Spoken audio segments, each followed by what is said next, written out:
Speaking of the leggings, the tops, they're expensive for what they are, but they're not nowhere near like a luxury positioning. So for them to make luxury price bags, it's a bit shocking, I would say. It's a little bit shocking, I would say, for them to position themselves on this level where they're like higher, they're like more expensive than Coach bags. Hey guys, welcome to my channel. I'm Jess.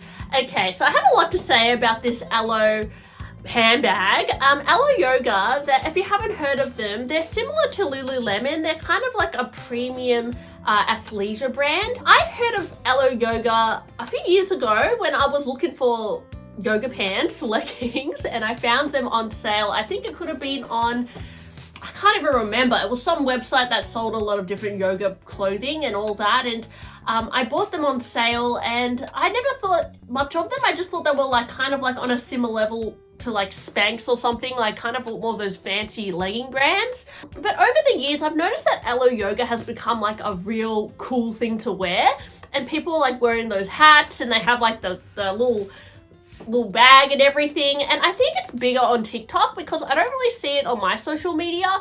But from what I've seen, it's like become like a huge like cult. And I would say in terms of like brands like Lululemon, they have gone on a similar trajectory where people are just wearing everything Lululemon, and Alo is similar, but I would say Alo has positioned themselves in a way that seems a little bit higher than Lululemon actually, and particularly now that they're going to launch these luxury handbags, they're trying to be a little bit more of a premium athleisure brand, which is very interesting. And let me know what you think of it as well, because I think that this whole athleisure lifestyle, it can become a little bit a part of your identity.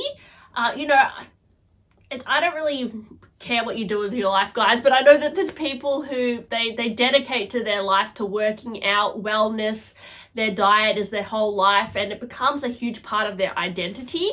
And I definitely think you should exercise and live a healthy lifestyle. I think you need to do that to be healthy. I think that's what everyone should do to just, you know, look after themselves. But when it becomes a part, like all you think about in your whole life, and where your whole outfit and everything embodies this idea, I think it can be taken to a little bit of an extreme. And I would say with this Alo Yoga, it is something that people can become quite obsessed with. Similar to Lululemon, it becomes like quite a cult-like mentality, to the point where I feel like it doesn't have longevity, because it's like it can become quite obsessive.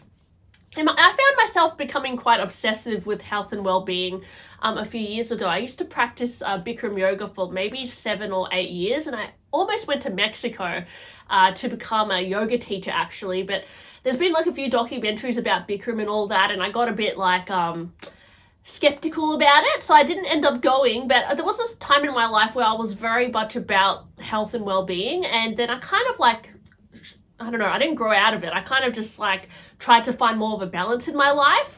But Alo Yoga, I think the people, well, their target customer is somebody who really looks after themselves. And that kind of gave me that impression as well when the CEO of Alo, Danny Harris, said, "Our community, our culture is not necessarily going out to clubs and drinking. We're not hanging out at the cafe, sipping a martini and carrying a handbag." So they're not carrying these fancy, you know, like Fendi baguettes and Chanel's and all that. We're at the Pilates studio, or we're setting an intention at yoga and focusing on our health and wellness and carrying a handbag. So these bags, they're designed to be, you know, I guess timeless designs. They're things that you wear every day. They're not designed to be super trendy, self-destructive kind of things. They're things that are set, I guess that, yeah, it is really good to have that mentality where you're setting an intention at yoga and you're practicing Pilates. I think that's all a part of, you know, living a good life. But these bags are designed for people who, yeah, maybe aren't as trend driven, or yeah, as he said, like, you know, going out drinking every night and all that. But I don't know, guys, I think that you need a bit of a balance in life. We need a bit of fun as well. But these bags, they're a little boring, I'm not gonna lie. I think as well, for the price they're gonna charge for them and the lack of originality, I think the price is a little high. So Alo Yoga, they've decided to launch a range of bags that are ranging from 1,500 to 3,500 USD, and they're going to be launched in September. And I would say, yeah, they're targeted towards people who are part of this kind of like athleisure cult, I would say. And I don't think it would necessarily appeal to people who collect designer bags because they're too plain and they're not that original in design. I think it would be people who are really invested into this kind of idea. There are people who just like fully just wear Alo Yoga all the time, or they live in Lululemon, which I definitely wear those clothes too, like probably just when I'm out walking. But you know, I still like to dress up and look kind of cute and still wear like fancy bags as well. And if I'm going to spend like $3,000 on a bag, I kind of want it to have more detail than this, but I don't know. Let's go through the handbags, guys, and let me know if you think that they're worth the money, because I think they're also trying to push like the craftsmanship and all that. So first picture is all these Alo bags like stacked on top of each other. They have like a little dome-shaped bag that kind of reminds me of the Von Dutch bag, or kind of looks like a little sporty silhouette, something you might get at Adidas or something, but it's gonna be over $1,000, and I assume they're crafted out of high quality leather. Looks like it's gonna be like a soft grained leather. And actually something that I like about these bags is that they all come with a bag charm, which is like a little healing crystal, which is very in line with, I guess, the idea of wellness and, you know, like meditation crystals and all that. So it's kind of cute. However, you know, these kinds of crystals, they're not that expensive. You can buy them at the market literally, or online. And yes, they've kind of decorated them on a few bags. They also have this little bowling bag that is very reminiscent of like, you know, a Louis Vuitton Speedy or a Dior Boston bag. It's just like a classic kind of Boston bag style that a lot of brands do. And it has that big Alo branding on the front, which I actually think is kind of ugly, to be honest. But if they got rid of the Alo, maybe it'd be a bit cuter. But I think the kind of clientele that is buying this is living that Alo lifestyle. So they're living and breathing the Alo life, and they want the Alo branding on the bag. So you're also paying for that. Now you can still get that with some of their cheaper canvas bags as well, I will say.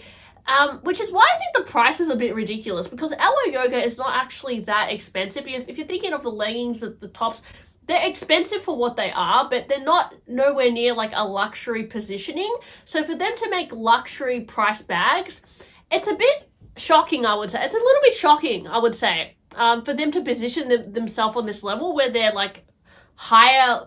They're like more expensive than Coach bags, which is a bit crazy, where they're not really a handbag brand, but they do have like a classic picture of like an artisan crafting the bags, which I guess gives it a luxury feel. A lot of brands do this to elevate their perception, like Chanel and Dior. They always show like an artisan making their bag. Whether they're all handmade or not, I don't know, guys. Maybe if they are all individually handcrafted and handmade, maybe they are very much worth the price, but I guess we'll have to wait and see. This again looks like a little kind of like bowling bag in a bigger size. And I think, is that Kendall Jenner? She is like sporting the bowling bag with the healing crystal draped down the middle.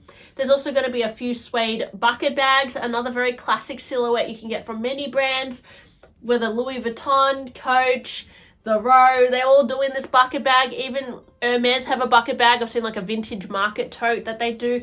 You can get this kind of style anywhere. It's nothing new.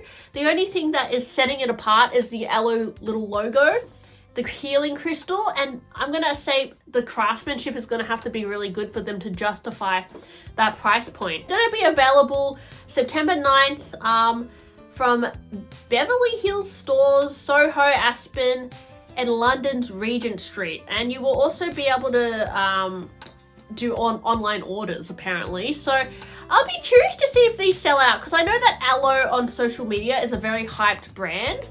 And I do wonder if people are willing to spend this much on an Alo Yoga bag. I know there's no way I would, guys. Like, the branding alone I find is quite ugly. So, but I think that is like the flex, is the Alo. Yeah, there's a lot of power in branding. So let me know what you think of these bags, guys. Am I being a little bit too harsh, or are they actually worth the price? Let me know. Thanks for watching my video today. Hope you enjoyed it. Please like and subscribe, and I'll talk to you really soon. Bye!